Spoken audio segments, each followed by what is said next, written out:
사람 사이의 관계에서 가장 깊은 상처는 단순한 갈등이 아니라 믿었던 사람에게 당한 배신입니다.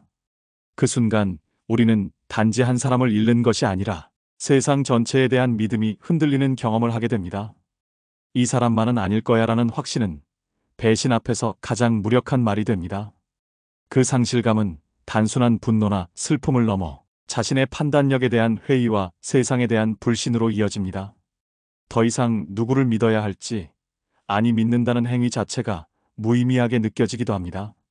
이런 혼란 속에서 우리는 때로 마음을 닫아버리고 사람들과 거리를 두려워하거나 정반대로 더 집착적으로 누군가에게 의지하려는 경향을 보이기도 합니다. 이처럼 배신은 단지 관계의 종말을 의미하는 것이 아니라 그 사람을 통해 세상을 바라보던 우리의 시선 자체를 바꿔놓습니다. 그래서 어떤 이들은 아예 신뢰 자체를 포기한 채 살아가기도 하고, 또 어떤 이들은 그 아픔을 극복하려 애쓰며 다시 누군가를 믿는 법을 배우려 합니다. 신뢰는 인간관계의 근간이지만 배신은 그 뿌리를 흔드는 강력한 바람입니다.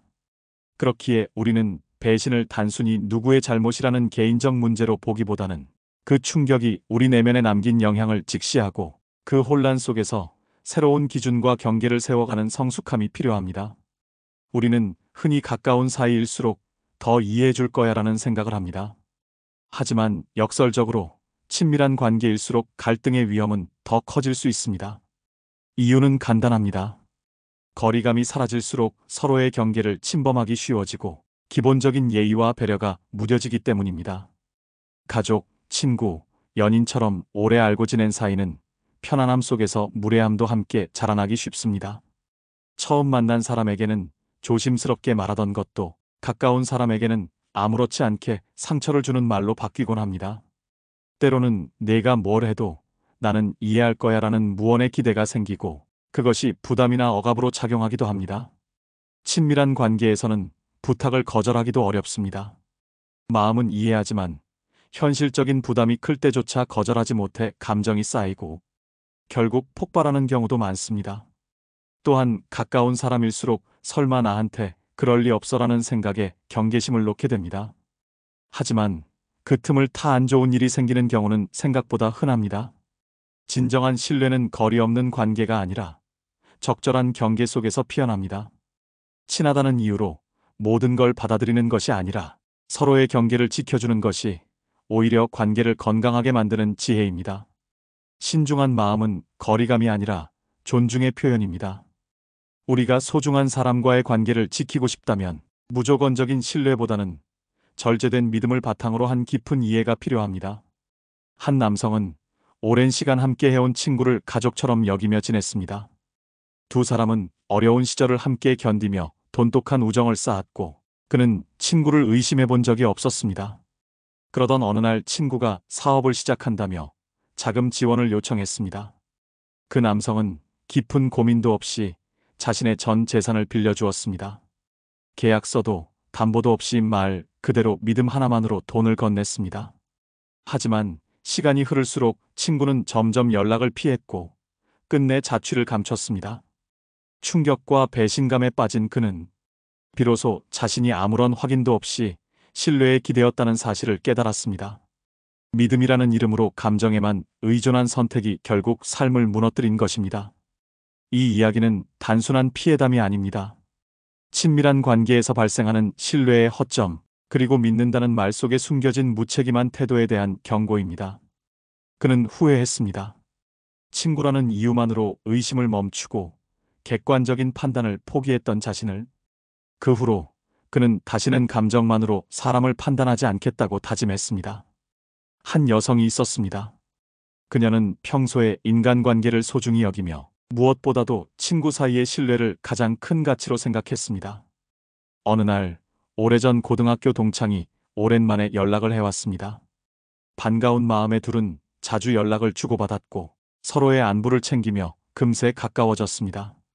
그러던 중 그 친구가 개인적인 사정으로 급하게 돈이 필요하다며 도움을 요청했습니다. 꼭 한 달 내로 갚을게. 너밖에 의지할 사람이 없어. 그녀는 과거 좋은 기억과 현재의 신뢰를 바탕으로 고민 끝에 돈을 빌려주었습니다. 하지만 시간이 지나도 친구는 돈을 갚지 않았고 이유를 댈 뿐 계속 미루기만 했습니다. 심지어 다른 지인에게는 그녀가 먼저 돈을 빌려달라고 졸랐다는 소문까지 퍼졌습니다. 그녀는 충격을 받았고 배신감에 깊이 상처받았습니다. 그제서야 깨달았습니다. 과거의 관계와 감정만으로 현재의 행동을 판단해선 안 된다는 사실을. 신뢰는 시간이 아니라 행동 위에 세워져야 한다는 교훈을 얻게 되었습니다. 사람은 왜 같은 실수를 반복해서 겪는 걸까요? 우리는 누군가에게 배신당하고 큰 상처를 입고도 시간이 지나면 또 다른 사람을 무조건적으로 믿습니다. 이는 단지 순진함 때문만은 아닙니다. 인간은 관계 속에서 살아가는 존재이기 때문에 본능적으로 누군가에게 기대고 싶은 욕구를 가지고 있습니다. 특히 외롭고 힘든 순간일수록 그 욕구는 더 강해지고 그로 인해 상대를 객관적으로 보지 못한 채 감정에 휘둘리게 됩니다. 또한 우리는 이번엔 다를 거야라는 희망을 품곤 합니다. 이전에 배신당했던 사람과는 다르다는 착각, 지금 이 사람은 진심일 것이라는 기대가 우리의 판단을 흐립니다. 더욱이 사회적 통념도 영향을 줍니다. 사람은 믿어야지, 친구는 의심하는 게 아니야 같은 말들은 마치 의심 자체를 비도덕적인 것으로 만들고 의심하는 내 자신을 죄책감에 빠지게 합니다. 결국 우리는 스스로를 지키는 데 필요한 경계를 내려놓고 또다시 속을 준비를 하게 되는 것입니다. 이처럼 반복해서 속는 이유는 단순히 상대의 잘못만이 아니라 나의 내면에도 뿌리내린 맹목적 신뢰에 대한 환상이 원인이 됩니다. 진짜 성숙한 신뢰란 감정에 기대는 믿음이 아니라 이성과 관찰을 바탕으로 형성되는 것입니다. 상처를 줄이는 가장 첫 걸음은 신뢰에 앞서 경계할 줄 아는 자신을 먼저 이해하는 것입니다. 한 남성이 있었습니다. 그는 평소에 착한 사람으로 불렸습니다. 남의 부탁을 쉽게 거절하지 못하고 자신보다 타인을 먼저 생각하는 성격이었습니다. 어느 날 회사에서 한 동료가 개인적인 문제로 며칠간 출근이 어렵다며 급히 업무를 맡아달라고 요청했습니다. 그는 망설임 없이 도와주었습니다. 그 이후로 다른 동료들도 조금씩 일을 떠맡기기 시작했고 그는 자신의 일보다 남의 일을 처리하는데 더 많은 시간을 쓰게 되었습니다. 하지만 그는 자신이 도와주는 것이 조직에 도움이 된다고 믿었기에 불평하지 않았습니다. 그러던 중 중요한 인사평가 시즌이 다가왔고 그는 성과가 부족하다는 이유로 승진에서 제외되었습니다. 동료들은 고마움은커녕 당연히 해줄 줄 알았지라는 반응만 보였습니다. 그는 그제야 깨달았습니다. 자신이 도운 것이 아니라 이용당하고 있었다는 사실을. 선의로 시작된 행동이 결국 자신을 소모시키고 있었던 것입니다. 이 일은 그에게 깊은 교훈을 남겼습니다. 신뢰와 호의는 한계를 명확히 정할 때에만 지속될 수 있다는 것을 그는 뼈저리게 느꼈습니다. 현명한 신뢰란 상대를 온전히 믿기 전에 자신과의 균형부터 맞추는 일입니다. 누구를 믿느냐보다 더 중요한 것은 그 믿음이 내 삶에 어떤 영향을 미치는지를 따져보는 태도입니다. 우리는 종종 착한 사람이라는 평판에 갇혀 자신을 지치게 만듭니다. 그러나 진짜 성숙한 관계는 주고받음이 균형 잡힌 관계입니다. 상대의 부탁이 반복될수록 그것이 호의인지 습관인지 경계할 필요가 있습니다. 신뢰는 책임을 나누는 것이지 한 사람이 모든 부담을 떠안는 것이 아닙니다. 또한 지나치게 신뢰하는 관계는 오히려 상대에게 이용해도 괜찮다는 메시지를 줄 수 있습니다. 그러니 필요한 건 냉정함이 아닌 건강한 거리입니다. 믿되 감정에 휩쓸리지 않고 생각할 줄 아는 자세가 진짜 지혜입니다. 결국 우리는 누구를 믿느냐보다 어떻게 믿느냐에 따라 삶의 방향이 달라집니다. 한 농부는 평생 성실하고 정직하게 살아온 사람이었습니다. 그는 사람을 쉽게 의심하지 않았고 누구에게든 믿음을 주는 성격이었습니다. 어느 날 마을에 새로운 상인이 나타났고 고품질 씨앗을 아주 싼 값에 판다며 농부에게 접근했습니다. 농부는 상인의 말을 그대로 믿고 큰 돈을 들여 씨앗을 구입했습니다. 하지만 몇 달이 지나도록 씨앗은 싹도 틔우지 않았고 농사는 실패로 끝나버렸습니다. 결국 그는 사기를 당했다는 사실을 깨닫고 충격에 빠졌습니다. 시리에 빠진 그는 마을의 노인을 찾아가 하소연했습니다. 저는 사람을 믿고 살았습니다. 그런데 이런 일을 겪었습니다. 앞으로 누구도 믿지 말아야 할까요? 그러자 노인은 조용히 웃으며 말했습니다. 사람도 씨앗과 같단다. 겉모습만 보고 덥석 믿는 것이 아니라 먼저 작은 시험을 해보고 진짜인지 확인해야 한단다. 그제서야 농부는 깨달았습니다. 믿음은 선하지만 그 앞에 반드시 확인이 필요하다는 사실을. 사람을 믿는다는 것은 단순히 호의를 베푸는 일이 아닙니다. 그것은 신중한 관찰과 판단, 그리고 스스로에 대한 보호의식을 바탕으로 해야만 지속 가능한 관계를 만들어냅니다. 신뢰는 주는 것보다 지키는 것이 더 어렵기에 우리는 그 신뢰가 깨지지 않도록 조심스럽게 다루어야 합니다. 예를 들어, 누군가와의 관계에서 반복적으로 자신만 헌신하고 있다는 느낌이 든다면, 그건 이미 신뢰의 균형이 무너지고 있다는 신호입니다.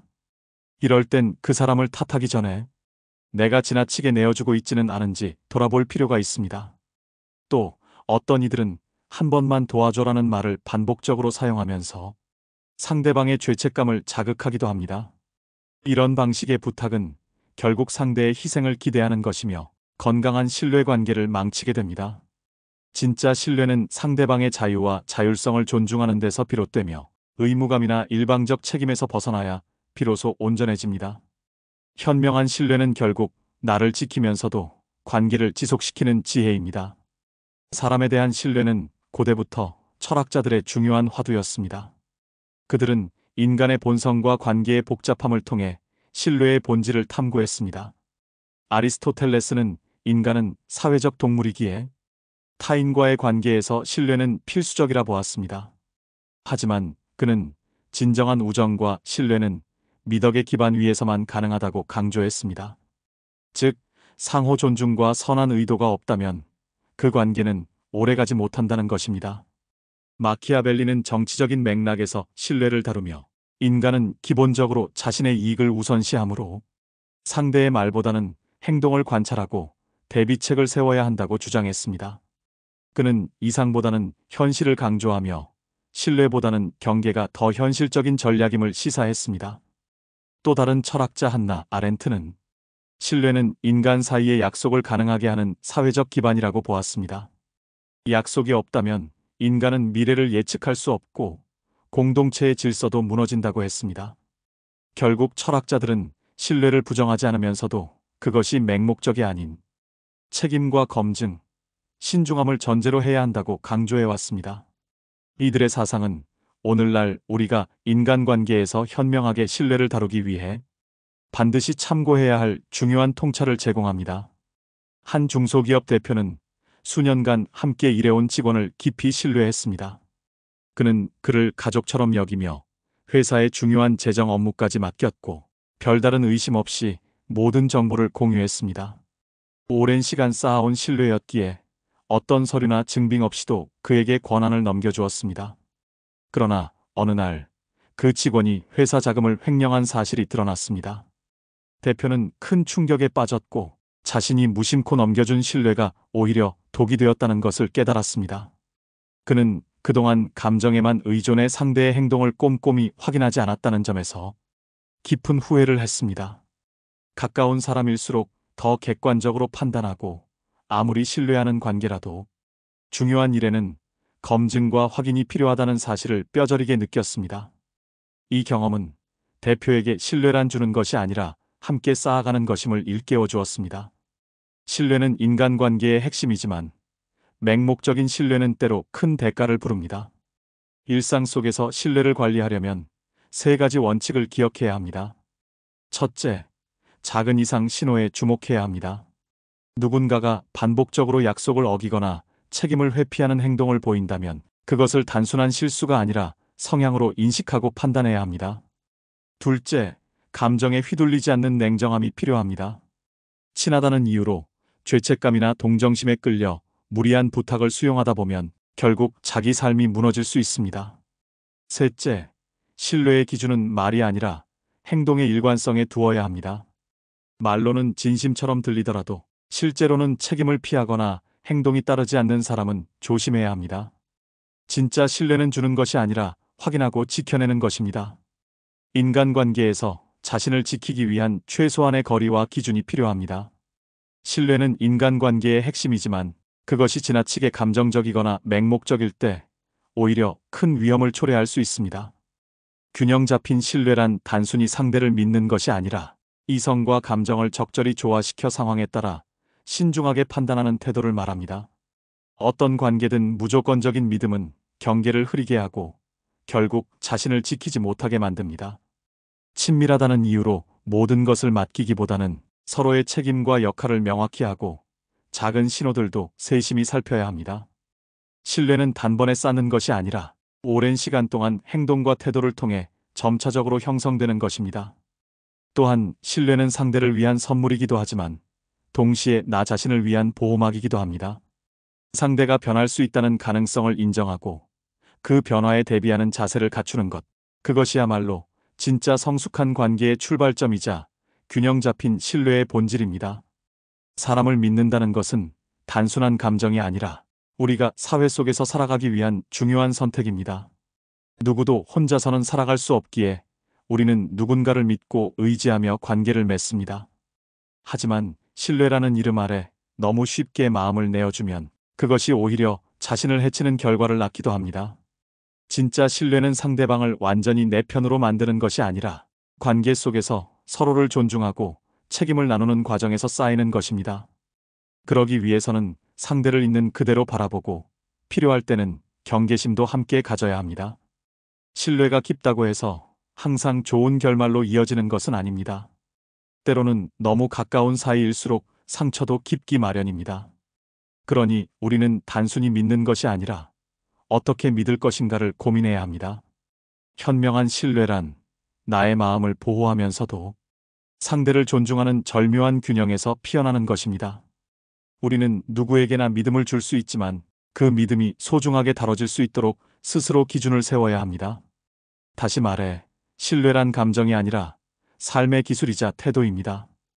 혹시 여러분의 이야기이거나 주변 분들의 이야기를 나누고 싶다면 댓글로 공유해 보세요. 그리고 더 나누고 싶다면 구독, 좋아요도 부탁드립니다. 사람을 읽다였습니다.